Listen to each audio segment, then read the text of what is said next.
Intermittently, for certain shows, we do a thing called Redwood Nights Newcomer. And most of the people here who tell stories have either been on NPR or HBO or off Broadway with solo shows and things of that nature. But occasionally, we'll have someone who's either never done it or maybe only done it once. And the person coming to the stage has only done this once before. So be warned and uplifting. For many years was a professional ballet dancer and still, I believe, teaches ballet now to young folks. She's very kind, very likable, and I think you'll dig her. Her name is Karen Goldstein.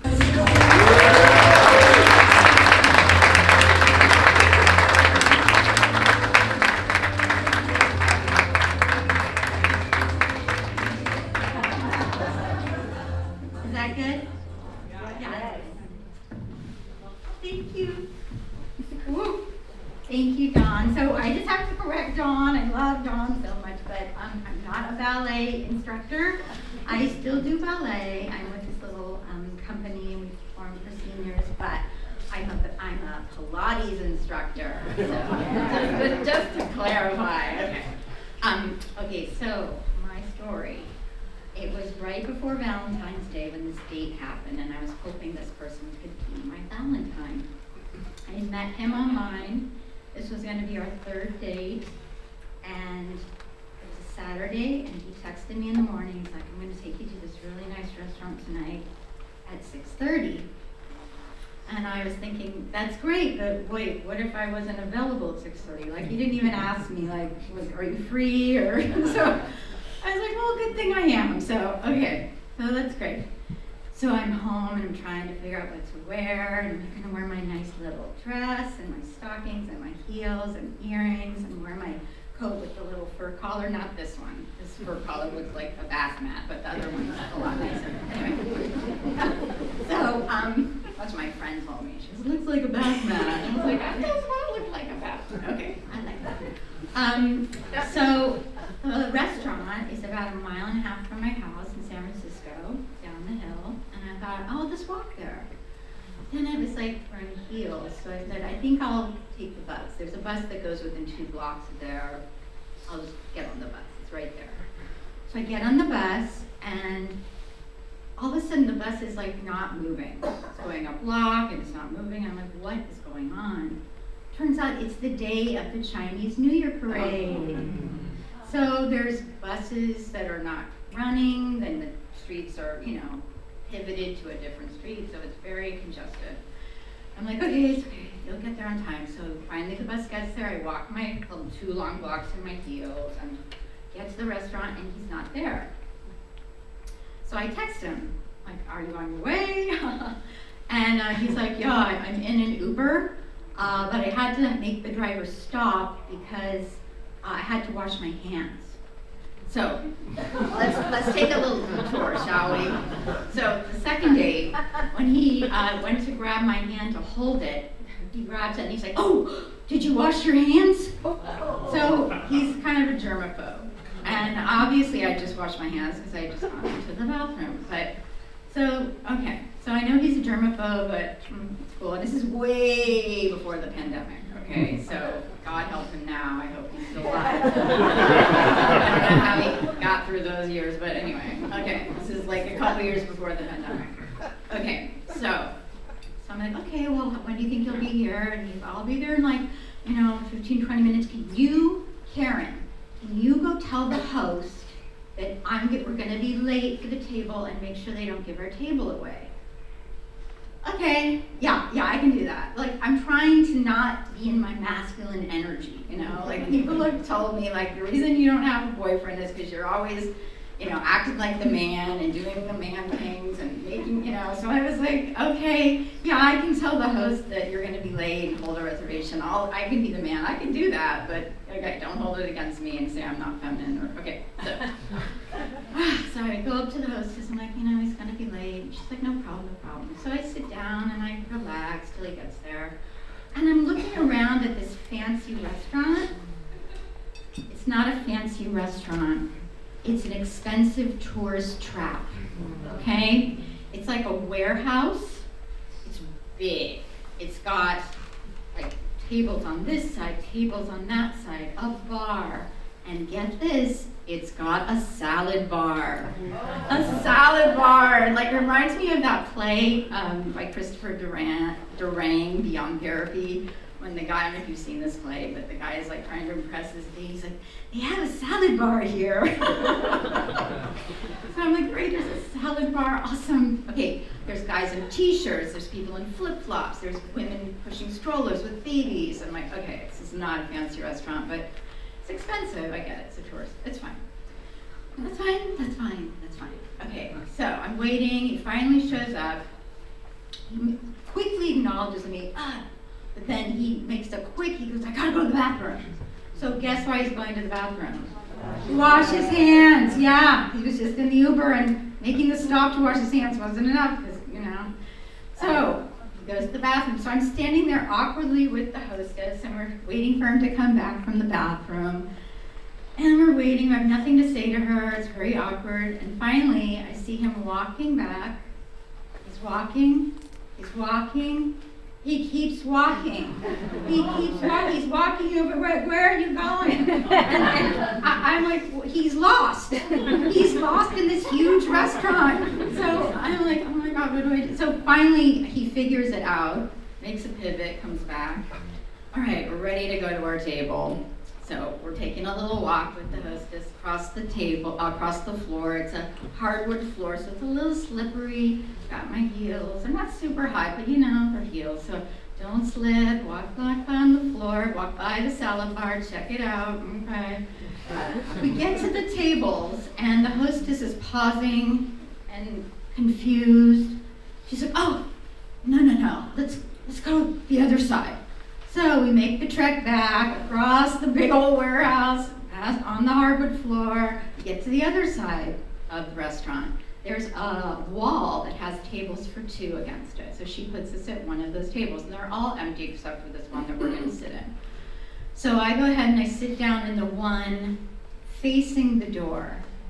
Now, I may be wrong about this, but I've always thought that the seat facing the door is the girl's seat, right? And then the guy faces in. So if it's a booth and you walk in and the booths are against the back, the girl's supposed to sit in the booth, the guy sits on the outside with the chair as we're back to the door. But my friend corrected me the other day and she says, no, he sits with his facing so that he can protect you and see people coming in. I'm like, okay, well, I always had it backwards in my head because of my masculine energy, who knows? Okay, so I sit in what I think is the girl seat, all right, facing toward the door.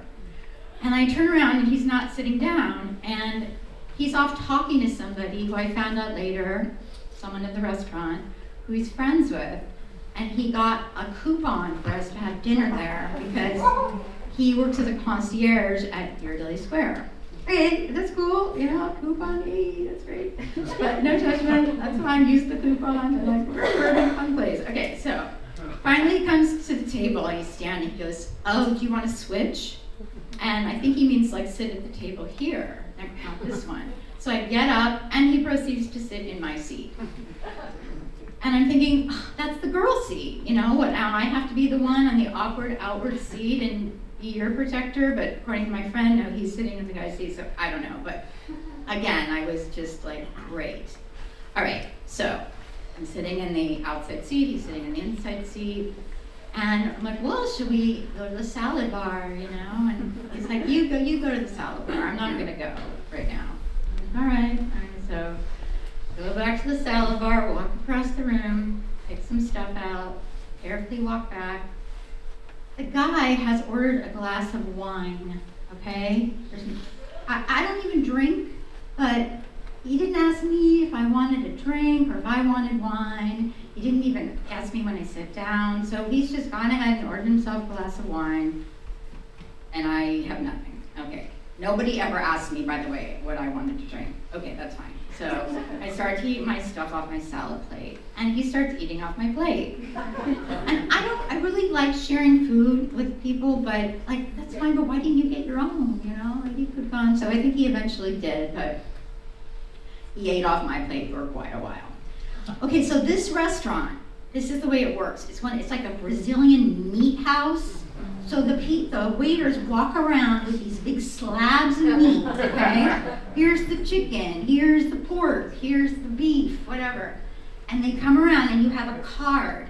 There's the green side and the red side. If you have the green side up, it means bring on the meat, right? Red side means I've had enough meat. Don't bring the meat over anymore. Okay, so we're like, let's flip our cards. So we flip them to green. They start walking by, the meat starts coming. Now, this is the thing. They give you these little teeny tiny little forks. And what you're supposed to do is as they're slicing the meat, you're supposed to stab it with this little fork to catch it before it falls on the table so you can put it on your plate. So you have to kind of work for your food. There's like all this pressure, like, oh my God, is my fork?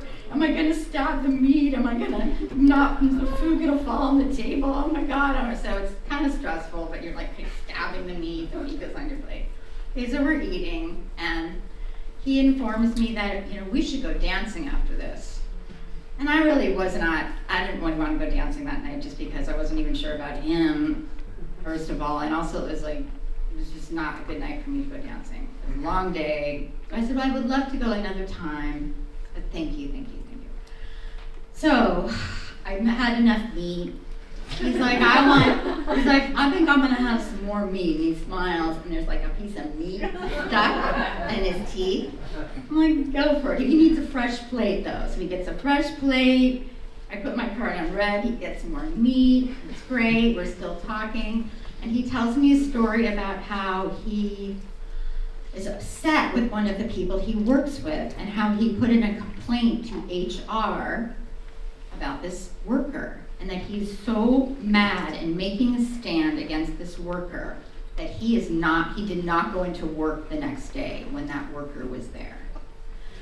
And I just said, wow, that's really great that you have the privilege to not go to work. I couldn't do that. Like I would need to go to work to make money. I couldn't just not go to work. And he gets all defensive and thinks I'm not on his side, and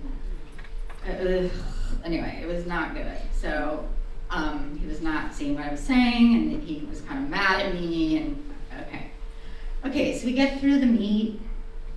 It's dessert time, and they usually have a few selections. There's always chocolate cake with chantilly cream, but everybody knows what that tastes like. It's good. I like it, but there was other stuff I wanted to try. I'm like, we're gonna split a dessert. I'm like, let's try this. No, we're getting the chocolate cake with the whipped cream. Like, okay, no problem. I like that.